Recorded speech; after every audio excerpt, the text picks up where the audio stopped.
আসসালামু আলাইকুম, আমি মহসিন গ্রোজিভ টেকের পক্ষ থেকে আপনাদের জানাই স্বাগতম।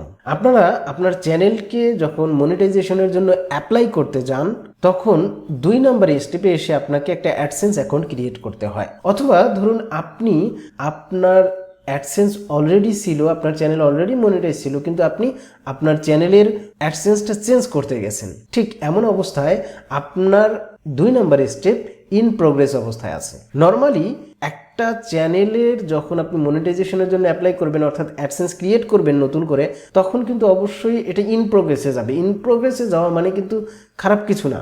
ইন প্রোগ্রেসে যাওয়া মানে হচ্ছে এটা হচ্ছে রিভিউয়ে থাকলো, এটার ইউটিউব কর্তৃপক্ষ বা অ্যাডসেন্স কর্তৃপক্ষ এটাকে রিভিউ করবে। রিভিউ করার পর যদি মনে হয় যে আপনার এই অ্যাডসেন্সটা সব কিছু ঠিক আছে, ইনফরমেশন সব কিছু ঠিক আছে, তাহলে আপনাকে ওই অ্যাডসেন্সটা অ্যাপ্রুভ করে দেবে।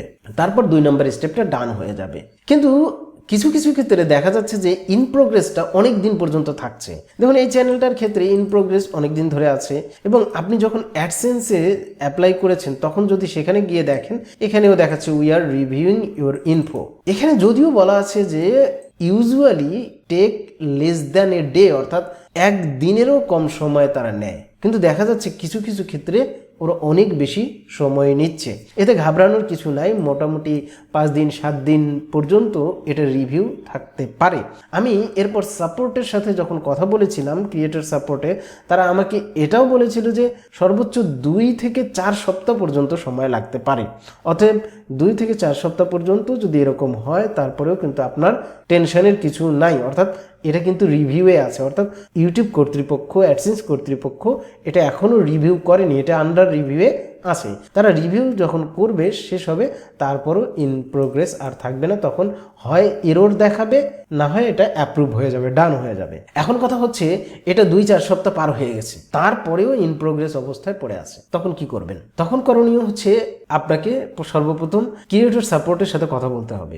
ক্রিয়েটর সাপোর্টের সাথে কথা বলে তাদেরকে বিষয়টা জানাতে হবে, এবং আপনার যদি অলরেডি 32 দিন পার হয়ে থাকে এই ইন প্রোগ্রেস অবস্থায়, সেক্ষেত্রে কিন্তু আপনি আপনার অ্যাডসেন্সটা ডিলিট করে দেবেন। অ্যাডসেন্সটা ডিলিট করে দিয়ে তারপর আপনি দেখবেন যে 2 নম্বর স্টেপে আপনি চেঞ্জ অপশন পেয়ে যাবেন।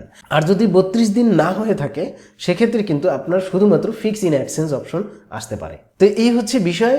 এই ইন প্রোগ্রেস যদি অবস্থায় থাকে তাহলে টেনশনের কিছু নেই, আপনি অপেক্ষা করেন, যে কোনো একটা রেজাল্ট আসবে, হয় এরর আসবে, fix in AdSense change association option চলে আসবে, অথবা শুধুমাত্র ফিক্স ইন অ্যাডসেন্স আসবে, অথবা আপনার এটা ডান হয়ে যাবে, যে কোনো একটা হবে।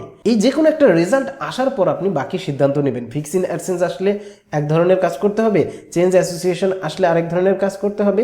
এগুলো নিয়ে বিস্তারিত আমার চ্যানেলে ভিডিও আছে, আপনারা দেখতে পারেন। আশা করি বিষয়টা বুঝতে পেরেছেন। যদি ভিডিওটি ভালো লেগে থাকে তাহলে অবশ্যই লাইক, কমেন্ট ও শেয়ার করতে ভুলবেন না। আর আমার এই চ্যানেলটিতে যারা এখনও সাবস্ক্রাইব করেননি, প্লিজ সাবস্ক্রাইব করে সাথে থাকুন। ধন্যবাদ সবাইকে।